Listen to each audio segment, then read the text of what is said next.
recording now. Welcome, class. So if you can, go onto Pear Deck and log in. The code is EFBLF.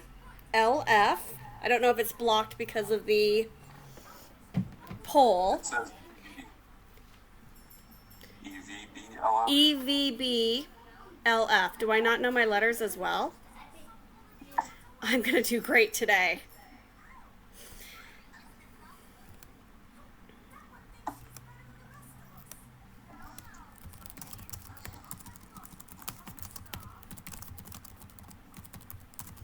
Make sure everyone's here. If you can mark yes if you've gotten into Pear Deck.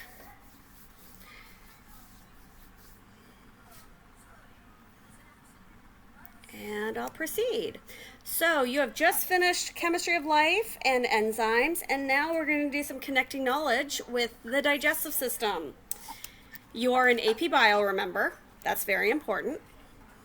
So let's get started. So if you would, can you write down some enzymes that you learned about in your homework?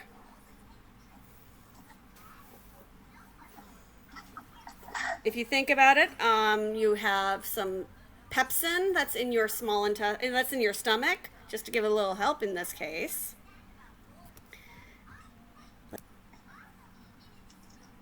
And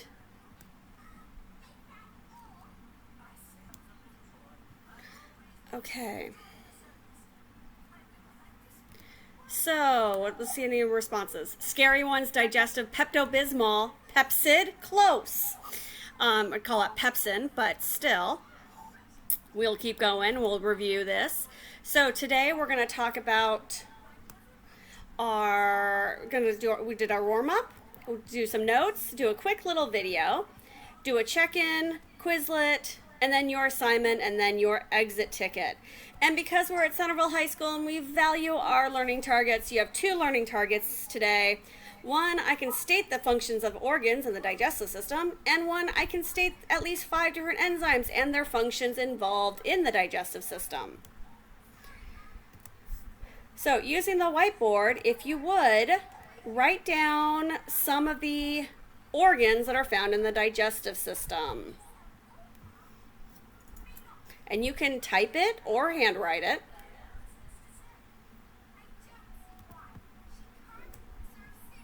Stomach, hopefully we all know a few of these.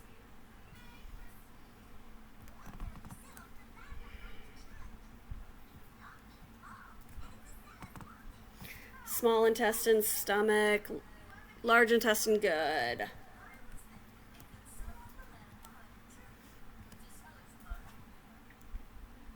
Rectum, yes, and another fun word near the rectum is the anus. The kids always laugh when we talk about the anus. I don't know why.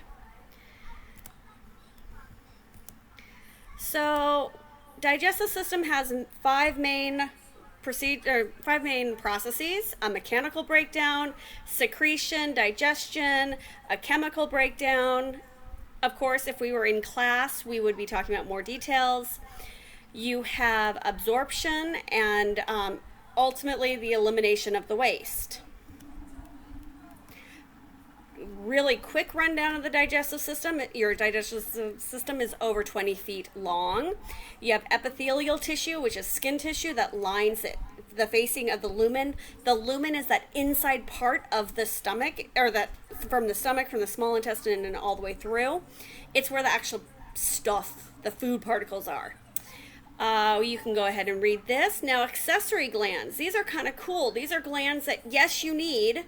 They're sort of like when girls wear accessories. Yeah, girls need these accessories, but if you don't have them, you should be okay. Now, liver, you do need a liver, but gallbladder you can live without, and pancreas you can live without as long as you get the hormones that you need from an outside source. So here is a video on the digestive system we're going to watch.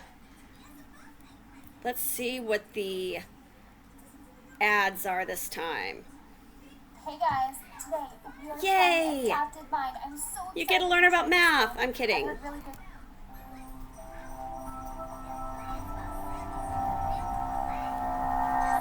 Across the whole planet, So we're going to fast forward, and through the power of television, we are done with this video. I would like to know,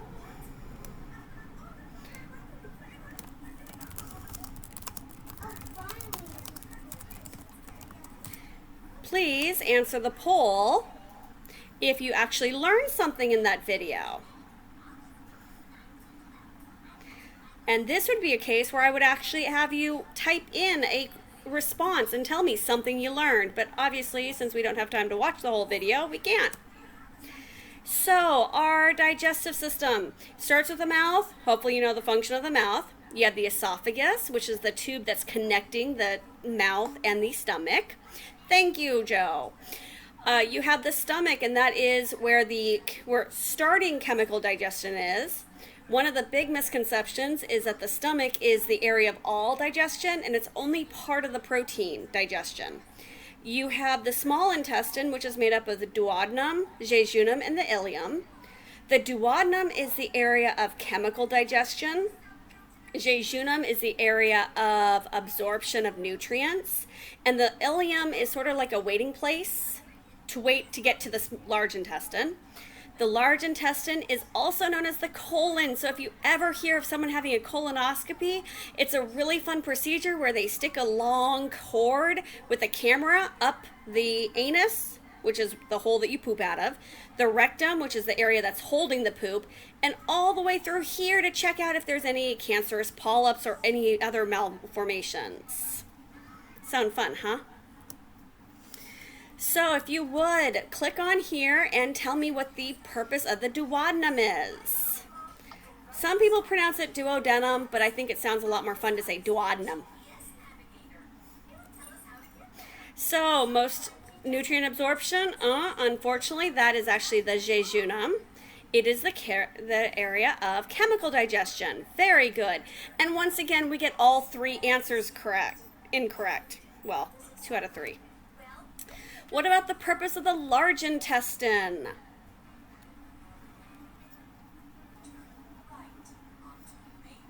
If you click on here,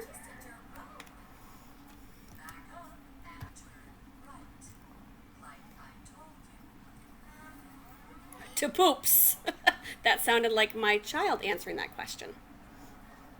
The large intestine is actually supposed to reabsorb all the water and make sure that that poop is nice and solidified and not liquidy. Doesn't that sound great? So we talked about mechanical digestion. I would go into this a lot more details had this been a real class. Bile is very important because it's breaking down fat. It's the emulsification of fat, so it's breaking those fat into small droplets so you can absorb. The large intestine, we have not talked about osmosis yet, but it's very important to know about the large intestine and osmosis, because the reason why the water gets pulled out of the large intestine and back into your body is because the sodium is pushed into the body. So if you go back to freshman year, hopefully you remember about osmosis. We'll review this in a few weeks. Fiber is very important when it comes to your digestion, and I skipped a slide real quickly. Fiber is really important. It keeps that food particles moving through. And did you know appendicitis is because quite often you get some type of fecal matter or leftover food particles that didn't get pushed through. It gets caught in a pocket called the appendix. That's just beside the point. Okay, so here is a Quizlet game. If you can click on the Quizlet game, you can go through your flashcards and you can practice and oh yay, the rectum stores solid waste and so on. You can also refer back to this later on and do a quick review for a possible vocab quiz. You know I love my vocab quizzes. Now we have some enzymes. Now the enzymes are going to be really important for your assignment. So we're going to pretend that we have a chance to learn all these enzymes.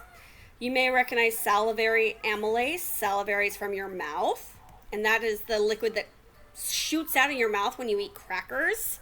kind of fun. Pet protein digestion. This starts in the stomach, as I said earlier, with pepsin, and then there's a whole lot more in the small intestine.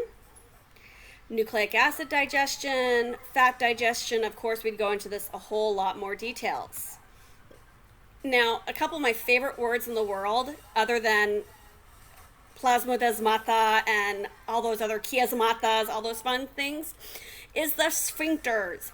The sphincters are little doorways that block food from going too fast through your digestive system. So you have a diesophageal sphincter. It's also known as the cardiac sphincter. That's found between your esophagus and stomach, and that's the one that my son had a problem with. He'd be constantly puking up for his first year because that sphincter did not want to stay closed.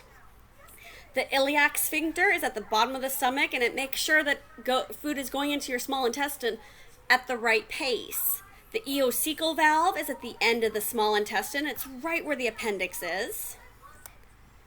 You have the involuntary anal sphincter and the voluntary anal sphincter.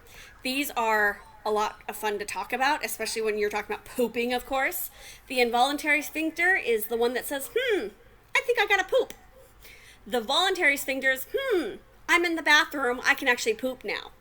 The voluntary sphincter is the one that you start out with as a child you don't have control of, and then hopefully you gain control of the voluntary anal sphincter, and then when you get old, quite often you lose control of that sphincter again. So just look forward to that. So what we're going to do now is we're going to get into our breakout groups, and you're going to talk about your grilled cheese assignment. Your grilled cheese assignment. Yes, Alistair, isn't this fun? I love biology for this reason. So your grilled cheese assignment is going to be talking about what happens when you eat a grilled cheese sandwich and those 4 macromolecules are sent through your digestive system. This document is in Google Docs if you cannot link it, although I think you have access to it right now. And you're going to go through all this, and you're going to talk with your group as to how you would diagram this process. How would you diagram the process of molecules coming together or breaking out? So I'm going to put you into your groups.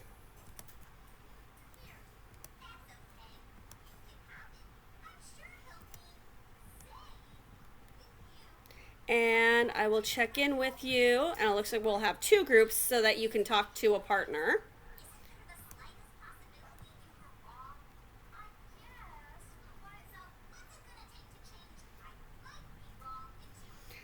Hello, Alistair. How are you doing? I'm doing great. How are you? Doing great. Are you working hard on your enzymes?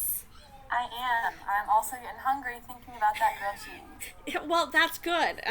Class is almost over. You can get your grilled cheese then. Let me check in with the other girl. Slide.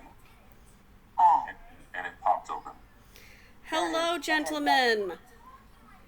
Are we working hard or hardly working? Yes, ma'am. Working hard. Wonderful. And you got an idea about how you're going to do your project? I love grilled cheese. Good. That's not what the project is about necessarily, though. Sorry. I'm salivating already. Well, good. You're using your salivary amylase. I'm going to pull everyone back together.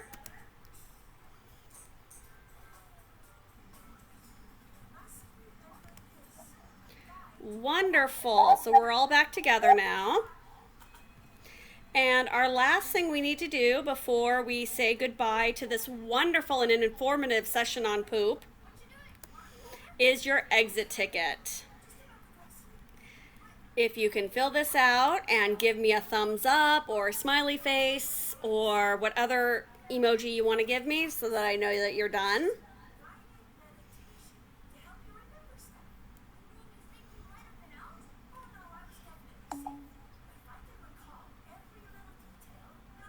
Someone's an angel. That would be Alistair. That makes sense.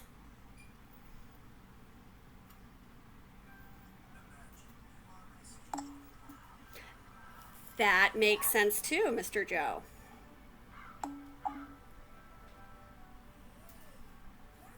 Wonderful. Well, I hope you have a great day, and I'll see you next class. Make sure you get your grilled cheese done Have a good day.